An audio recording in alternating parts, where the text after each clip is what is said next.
Have you ever wondered what happens when a dismissive avoidant attachment style and a fearful avoidant attachment style don't just start dating, but enter into the power struggle stage of a relationship? What does it look like? How do they navigate it? And how do they make it out to the other side? Well, in today's video, I am going to break all of this down for you. And I'm so excited to share this with you because I think that this is not talked about nearly enough. I mentioned this in past videos, but this is basically going to be a mini masterclass about the fearful avoidant and dismissive avoidant, particularly in this stage of relationship, what the power struggle is all about. And for this month, we are going to be talking about all the different attachment style pairings and relationship interactions so that you can learn to navigate for the future what could come up for you if you're currently single, or if you're in this situation right now. Seeing yourself in some of these different dynamics can be so helpful and healing. Please make sure you subscribe and hit that notification bell so you don't miss any of this. And let's dive in to today's learnings.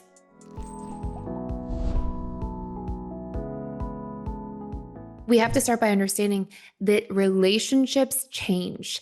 Every relationship has a life cycle, and that life cycle is constantly evolving and transforming. And what I mean by this is we really have 6 stages. We have the dating stage, which we get to know somebody, we vet them. If we decide to commit to them, then we move into the honeymoon stage. And that is the rose-colored glasses stage. It usually lasts another year and a half after the dating stage. And then we inevitably have the power struggle stage of relationships. Now, there's a lot more beyond that. We have the rhythm stage, the devotion stage, the everlasting stage that then takes shape after the fact. And we'll get into some of those in future videos throughout the course of this month. But today, I really want to boil down, what is the power struggle stage? What does it look like for these two? And how do we navigate it? Because a lot of times people enter into the power struggle stage and they immediately assume that, oh my goodness, we're fighting more. We are being less intimate. We're a little bit less connected. The relationship must be falling apart. Things must be ending. And the reality is, that couldn't even be further from the truth as long as we know how to navigate the power struggle stage properly. If we do, the power struggle stage actually brings a really important opportunity in our relationship to move the needle from more conditionally based love to more unconditionally based love. Because the power struggle stage actually presents us with an opportunity to know each other more deeply. In the power struggle stage, the mask falls. We start being more of ourselves. We start expressing the things that truly hurt us, make us feel triggered or upset. We start letting somebody know what it is that we need more often, and we become more comfortable. And of course, if we don't know how to have those conversations properly, then things can fall apart. But if we do, things actually improve instead. So let's talk about just drilling into the fearful avoidant and dismissive avoidant patterns. When do they start to enter into the power struggle stage? What does it look like? What are the themes? And then how can we navigate this with grace? So the power struggle stage can literally be the stage that people spend their entire relationship in once they've entered it. I used to work with couples when I was running my private practice for many, many years that would come in and they would be married for 30 years and they would have been stuck in the power struggle stage for literally decades. And if we're not stuck in the power struggle stage and just kind of resentful and bitter, because that's honestly what happens if people get stuck in this stage the entire life cycle of the relationship after the honeymoon. If they're not stuck in it, then it's usually because they broke up in it. Because statistically, this is the stage that most relationships end. And so we have to be able to learn this really important lesson of how to navigate this stage and how to make sure we don't break up and get stuck here, because it honestly just leads to bitterness and resentment and a painful trajectory of a relationship long term. And I will just say, if you want to do an in-depth course all about the FADA relationship, you can check it out for free for 14 days right now. And I'll put a link to it down below. It's more than enough time to get through the course. Plus, you get live weekly group coaching, counseling sessions with myself and my other trained colleagues. That's all part of the 14-day free trial for a limited time. You can check it out and you can download the materials and go through it. But we talk so much in that course as well about how to rewire. Like, you have to be able to rewire these core wounds to not feel so triggered and to not take things so personally from each other and be able to see things that are difficult in the relationship in a healthier way. So you'll start to see dismissive avoidance and fearful avoidance in this cycle of a relationship polarize more. Okay. So one of the first things that happens, and there's 5 major things that we're going to cover, is that the dismissive avoidant becomes more avoidant here in this stage. And this is the place that they deactivate the most. A lot of people will say things like, oh yeah, at the 4 to 6 month mark, dismissive avoidants pull back more. They do pull back more in that period because it's that period that represents commitment in the dating stage. But honestly, as somebody who worked with people and couples over, many seasons and chapters of relationships for many, many years, That doesn't even hold a candle to how much people pull back at the 2-year mark, the 1.5 year mark, when they're in the power struggle stage, because this is where all of the fears, all of the wounds, all of the things that have not been healed yet show up the most. Okay. You get a taste of it earlier on in the dating stage, right before the potential to make a commitment, but you do not even know it until you're really in the power struggle stage. And again, I can say this as somebody who's worked with many, many couples through these specific seasons and chapters. And so what you'll see is the dismissive avoidant becomes extremely avoidant. They start to retreat. And when they do, it's because they're feeling so vulnerable, and it's because they do not really know how to let somebody in deeply. They're afraid to be seen. They're afraid to be understood deeply and to be vulnerable. And they fear losing their independence. And so as soon as they start feeling like, wow, this is getting pretty serious now, maybe you started living together with this person, maybe you are just entering into a more serious season with this person, where it's been long enough, you're starting to talk about marriage, kids, a more real future with the person, or what your life looks like. Maybe you're talking about moving in together. A lot of these sorts of rites of passage come up around this 2-year mark for people, where the future becomes more of a point of discussion. And that is something that often causes the dismissive avoidant to have their big core wounds activated. So their big core wounds around feeling trapped or engulfed, around feeling helpless, to know how to feel more comfortable in relationships, the fear of being weak, the fear of being defective or shameful, if they're seen or known deeply in relationships. All of these things become extremely prevalent for dismissive avoidance. And what you'll see here is that as a result of all of this, they end up in a dynamic where all they know how to do to cope is to retreat. And as soon as this retreating starts to happen, fearful avoidants are like, oh my goodness, there's a glitch in the matrix. Like they actually feel like, wait, something has changed. I don't know why, but I know that must mean something negative for me. And because fearful avoidants have a lot of wounds, a lot of, triggers from usually how they were raised and past relationships that they were in, and they have a history of a lot of relational volatility, of course, then what we see is fearful avoidants in this stage. They start to feel like, wait, why is this happening? And when they can't understand it, they make it mean something instead. And they usually go, okay, you're about to abandon me is one thing they'll make it mean. Again, these come from our core wounds. This is a foundation of integrated attachment theory. I'll be betrayed. Again, a foundational core wound from integrated attachment theory. Even things like, okay, wait, there's something going on here, and I feel deeply rejected. And so, another core wound for fearful avoidance. So you'll see these big core wounds come up, and then they will start to push the dismissive avoidant away in between these cycles of trying to cling on. So you'll see, just like the dismissive avoidant will deactivate more, the fearful avoidant will start to pinball more strongly. They will move back and forth between their anxious and avoidant side really intensely.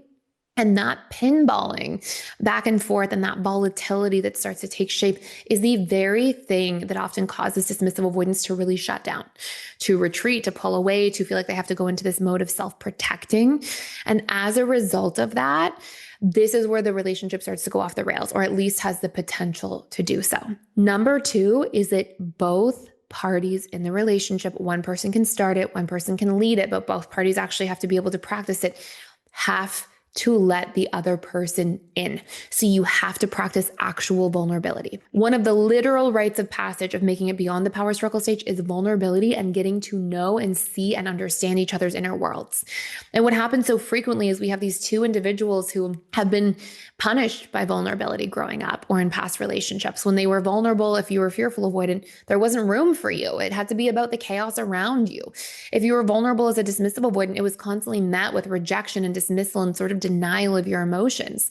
And so both parties have conditioned away this dynamic of actually being comfortable and feeling safe in vulnerability itself. And so what they do is they're like, okay, let me put up my walls. That's how I'll navigate relationships. And because the power struggle brings this dynamic to the relationship, it's like, hey, you have to take it or leave it right now. You have to choose whether or not you're going to open up and be vulnerable. If you don't get to make it beyond the power struggle stage, period. Because literally what it's presenting to you is, hey, this is the stage where you get to know each other's inner world, each other's fears, each other's wounds, and then you're supposed to learn to navigate them together. That is the both crisis and the opportunity that the power struggle presents. That brings me to point number 3, which is you have to know your inner world. You have to know what are my core wounds.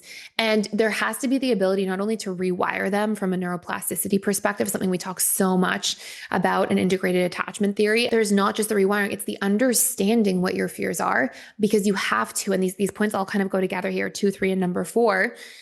So 2 being that you have to, actually be vulnerable. 3 being that you have to learn to communicate your vulnerabilities by knowing what your triggers are, by understanding them. And 4 is that we have to be able to hear each other and actively listen. These are cornerstones of healthy connection in relationships. These are cornerstones of being able to make it out of this stage alive at all. And so on the fearful avoidance side, their core wounds that are activated are really this fear of being, rejected, abandoned, feeling unworthy in the relationship is a huge one. Feeling bad when they act out, like I am a bad person for, being angry or being frustrated. And then of course, betrayal being, one of the cornerstones. So all of these core wounds that are a part of integrated attachment theory teach us, hey, these are the things that are going to trigger you the most in this relationship, and you have to learn to navigate them with grace. So I'm going to, in point number 5, I'll tell you about how to do that in more detail with actual steps. But the dismissive avoidance side, their big things that are coming up are the fear of being, again, weak, helpless, not good enough, shameful or defective, and unsafe if they're in a volatile conflict. Dismissive avoidants are very stoic, but they feel very emotionally unsafe when conflict happens. And it's part of why they stonewall and they shut down, is because they don't know how to deal with conflict, and they go into this learned helplessness and sort of freeze mode. And that's coming from a place of emotional unsafety. And so you have these big wounds that are up. And in point number 5 here, you have to be able to say, hey, these are the triggers for me. These are the wounds that come up. You have to be able to talk about them. And here's what I need when these things happen. And when we move from our triggers into our needs, so for example, a fearful avoidant, when they feel betrayed, they need context and transparency. That's how to navigate betrayal. Of course, you want to do the rewiring of the wound itself and the regulating of your nervous system. All these things we talk about in the key pillars to healing your attachment style through integrated attachment theory. But you want to be able to actually get in there and be like, hey, I'm feeling, like something's off, something's not right. I'm fearing, this betrayal, or I don't understand it. I need transparency. And so if fearful avoidants can lead with asking for transparency from their dismissive avoidant partner, hey, something's off between us. What's going on? Can we hash it out? Can we talk about it? I need some context. If they start asking for those things, then this is a huge part of that healing process. If they start asking for, they feel abandoned. Hey, I need more attunement. I need, for us to have allocated time dedicated to the relationship, for us to be present and feel connected instead of abandoned. If you're fearing, rejection, or you feel unworthy, being able to say, hey, every so often in our relationship, I need a little bit of reassurance. I need to know that we're good and that we're on the same page. And, I need to hear a little bit of words of affirmation that way sometimes. And people think that this is like the worst, most vulnerable thing ever when they hear it. Like, oh no, asking for reassurance. This is what secure people do in relationships. This is healthy and normal. Okay. I know that it can feel kind of confronting, but truly this is healthy and normal to ask for your needs in relationships, especially by the power struggle stage. You've been with somebody for 2 years. Like if you can't have a normal conversation about your needs and have it go well and practice until it does, you're probably in the wrong relationship. Because we have to be able to lean on each other. If you're going to think about spending your life with somebody or investing in them long-term, you should be able to have a pretty simple conversation about your needs. And on the flip side here, dismissive avoidants, when they are feeling criticized and then shamed as a result or defective, they need to be able to say, hey, I'm needing a little bit of grace and mindfulness about how you communicate. Sometimes the delivery really hurts me. It affects me more than I'm letting you know. And you can hear in this, right? Like this is going back to these pillars we talked about earlier, the vulnerability. If we can't be vulnerable, we won't solve these problems because we won't feel comfortable talking about these things. And then the problems will stay and fester until the relationship burns up and ends. And so these are necessities. Okay. And we talk about this so much, again, from integrated attachment theory, how to not just identify your core wounds per attachment style, but how to heal them, how to address them. And so, dismissive avoidants want to approach that. If they feel emotionally unsafe, they have to say, I don't like how this conflict is going. It's ramping up too much for me. I don't feel comfortable. I need to go take a beat for 10 minutes and I will return back to this conflict when you're willing to be more present and engage more calmly with me because I need that, right? So like these have to be conversations that happen to not just combat your core wounds. Of course, you want to rewire these core wounds too. But to be able to address them, right? These are some of our processes for how to address these things in a conflict. Same thing with the idea that, you know, you'll be trapped in a relationship. If dismissive avoidants don't learn how to communicate, hey, you know, I need a certain degree of freedom and autonomy in a relationship. And that maybe that looks like having a day to myself Sunday afternoon and evening. And, you know, to have that time carved out to kind of do my own thing once a week. And if I do that, then I can be a better, you know, parent or, you know, partner or spouse or whatever it might be, right? To actually have this carved out time and to have these discussions about where you both land. These are necessities. And when you can learn to do these things, you start to learn to thrive. And when you learn to habituate them, you also learn to thrive, right? These have to be things that we don't just have one-off conversations, but that we practice. You know, the fearful avoidant practicing being more mindful and courteous in their delivery when they're triggered and asking for what they do need instead of saying what's not happening and becoming more volatile with their words. The dismissive avoidant practicing and honoring that the fearful avoidant needs a certain degree of depth and presence in their connection and being able to actually show up for these things. Okay. Be able to actually, you know, have a maybe scheduled date night once a week where you sit down together and have dinner and, you know, maybe you cook together, or maybe you go for a picnic or whatever it might be. You sit and you do something where you're present. And once these things are habituated and they're actually practiced, this is one of the recipes to making it into the future stages of relationship, particularly entering into the rhythm stage that comes next. A lot more that we can dive into. As I mentioned, we have a whole course about this in so much more detail than I can put in just a fairly short video without making it too long. And you can check that out fully for free for a limited time. So I'll put that link down below if you want to dive deeper. But stay tuned for this month. We're going to be talking about this for all the different attachment style pairings. We're going to be talking about the ups and downs and everything in between, so that you can learn them both yourself and how you might have acted in past relationships, and you know, also the patterns or themes you could carry into future relationships. Or if you're currently here right now, then obviously you also know what to do, and you'll learn some of these tools. So thank you for watching. Thank you for stopping by. Make sure you subscribe, you hit that notification bell so that you don't miss any of the mini masterclasses we have coming out every day this entire month about navigating the relationships here together. Thanks for watching.